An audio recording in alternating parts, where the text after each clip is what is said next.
نحمده ونصلي على رسوله الكريم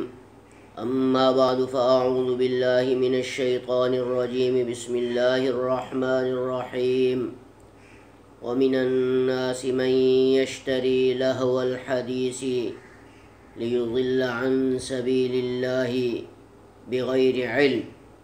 وقال النبي صلى الله عليه وسلم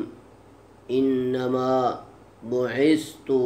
بکسر المزامیر او کما قال علیہ الصلاۃ والسلام۔ میرے عزیز دوستو، بزرگوں اور نوجوان ساتھیوں، اللہ تبارک و تعالی کا لاکھ لاکھ فضل اور احسان عظیم ہے اس امت محمدیہ پر کہ جس نے اس گئے گزرے دور میں، اس بھٹکی ہوئی انسانیت میں، اس نفس نفسی کے عالم میں اس امت کو اپنے نبی کا غلام بنایا اور جناب نبی کریم صلی اللہ علیہ وآلہ وسلم کی سیرت پر، سنت پر عمل کرنے کے لیے اس جہان میں لگا دیا۔ حیرانگی اور افسوس کی بات ہے کہ جس کو امتوں میں سے بہترین امت کا اعزاز دیا گیا ہے، بہترین امت کا مقام دیا گیا ہے، آج یہ رسول اللہ صلی اللہ علیہ وسلم کی امت اس نبی کی سنت، سیرت اور قرآن و حدیث اور شرعی احکام کو چھوڑ کر کوئی گانا گا رہا ہے، کوئی گانوں کی محفل میں جا رہا ہے، کوئی خود قرآن کو چھوڑ کر گانے سننے میں مصروف ہے۔ افسوس کی بات ہے، ذرا اس گانا سننے والے اور گانا سنانے والوں اور جس جگہ پر گانے چل رہے ہوتے ہیں وہاں پر موجود لوگوں کے بارے میں میرے رب کی اور میرے نبی کی وعید بھی سنو کہ قیامت کے دن ان کے ساتھ کیا حشر ہوگا، اور دنیا میں بھی ایسے لوگ کس طرح ذلیل و خوار ہوں گے۔ میرے بھائیوں، اللہ تبارک و تعالی ایسے ناہنجار اور بدقسمت اور بدبخت لوگوں کے بارے میں فرما رہا ہے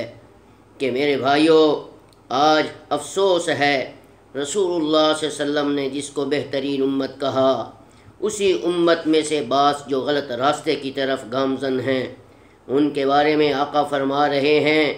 کہ گانا دل میں نا اتفاقیوں کو اگاتا ہے اور نفاق کو اگاتا ہے، گندگی کو اگاتا ہے، اور اسی طرح جس طرح پانی کھیتی کو اگاتی ہے۔ اور ایک جگہ آپ سے نے ارشاد فرمایا کہ آخری زمانے میں اس امت کے کچھ لوگوں کی شکلوں کو مسخ کر کے بندر اور خنزیر بنا دیا جائے گا جو اس قسم کی حرکات کرتے رہیں گے دنیا میں۔ آج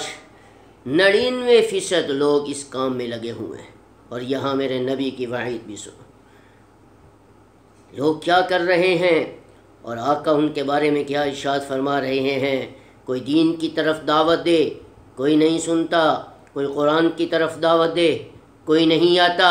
اور آج ہزاروں لوگ وہاں جمع ہوتے ہیں جہاں گانے چل رہے ہوتے ہیں، جہاں ناچ گانوں کی آوازیں آ رہی ہیں، وہاں ہزاروں لوگ تو پہنچ جاتے ہیں، لیکن کوئی قرآن پڑھنے کے لیے نہیں آتا، کوئی نماز پڑھنے کے لیے نہیں آتا۔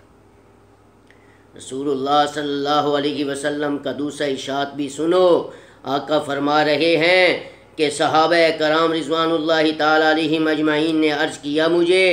کہ یا رسول اللہ، کیا وہ لوگ اس بات کی گواہی نہیں دیں گے کہ جو ہے اس دنیا میں جو آپ ارشاد فرما رہے ہیں کہ اللہ کے سوا کوئی معبود نہیں، کوئی معبود برحق نہیں، اور محمد صلی اللہ علیہ وسلم اللہ کے رسول ہیں؟ آپ صلی اللہ علیہ وسلم نے ارشاد فرمایا کہ کیوں نہیں، بلکہ وہ نماز بھی پڑھتے ہوں گے اور روزے بھی رکھتے ہوں گے اور حج بھی کرتے ہوں گے، زکوٰۃ بھی دیتے ہوں گے۔ پھر صحابہ کرام نے پوچھا کہ آخر ان کے ساتھ ایسا معاملہ کرنے کی کیا وجہ ہوگی؟ آپ سے نے فرمایا وہ گانا بجانے کے آلات بنائیں گے دنیا میں۔ نمازیں بھی پڑھ رہے ہیں، حج بھی کر رہے ہیں، زکوٰۃ بھی دے رہے ہیں، قرآن بھی پڑھ رہے ہیں، لیکن ساتھ ساتھ یہ غلط کام بھی کر رہے ہیں۔ اس کے باوجود وہ کہاں جائیں گے؟ وہ جہنم میں جائیں گے، وہ سجین میں جائیں گے۔ وہ ایسی جگہ ہے میرے بھائیوں جس کے بارے میں حدیث کہہ رہی ہے سجین وہ جہنم کا قید خانہ ہے کہ جس کا ایک انگارہ 7 زمینوں سے بھی بڑا ہے۔ آج ایک چھوٹا سا انگارہ اس کو ہم ہاتھ نہیں لگاتے، اس کے پاس نہیں جاتے، لیکن یہ 7 زمینوں کے برابر اور اس سے بھی بڑا جو جہنم کی آگ کا انگارہ ہوگا وہ کیسے ہم برداشت کریں گے؟ میرے بھائیوں سمجھ جاؤ، سنبھل جاؤ،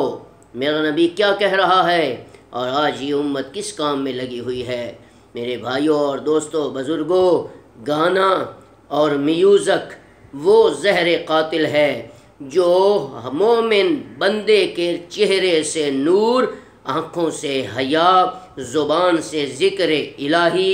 دلوں سے خوف خدا کا، کانوں سے طہارت پاکیزگی، ذہنوں سے نظافت اور قول و عمل سے نفاست، زندگیوں سے عبادت، رشتوں سے صداقت اور معاشرے سے ہدایت جیسی قیمتی سرمایہ کو سلب کر لیتا ہے، ختم کر دیتا ہے۔ اب بتاؤ، اتنی بڑی وعید سننے کے بعد بھی ہم نماز کو چھوڑ کر، قرآن کو چھوڑ کر، حدیثوں کو چھوڑ کر گانا سنیں گے، گانا گائیں گے یا گانے والی مجلسوں میں جائیں گے، تو پھر قرآن میں آتا ہے جب ایسے لوگ دنیا میں ایسے کاموں سے باز نہیں آئیں گے انہیں بندر بھی بنا دیا جائے گا اور ان میں سے کچھ لوگوں کو خنزیر بنا دیا جائے گا۔ تو میرے بھائیوں، اگر تمہیں ہم بندر اور خنزیر بننا پسند ہے تو پھر اس کام میں لگ جاؤ، اگر نہیں تو پھر اللہ کی بھی سنو، اللہ کے نبی کی بھی سنو، اللہ کو بھی مانو، اللہ کے نبی کی بھی مانو، دنیا میں بھی کامیاب ہو جاؤ گے اور آخرت میں بھی کامیاب ہو جاؤ گے، اور قیامت کے دن وہ رسول، وہ عظیم نبی، وہ عظیم پیغمبر اس مبارک امت کی سفارش کر کے ہمیں جنت میں داخل کروائے گا۔ میری دعا ہے اللہ رب العزت اس قسم کی غلط حرکتوں سے بچنے کی اور ہمیشہ گندی چیزوں سے بچنے کی، برے لوگوں کی صحبت سے بچنے کی توفیق عطا فرمائے اور علماء کی صحبت نصیب فرمائے، اللہ والوں کی صحبت نصیب فرمائے، تاکہ یہ جہان بھی عظیم بن جائے اور آخرت والا جہان بھی عظیم بن جائے۔ السلام علیکم ورحمۃ اللہ وبرکاتہ۔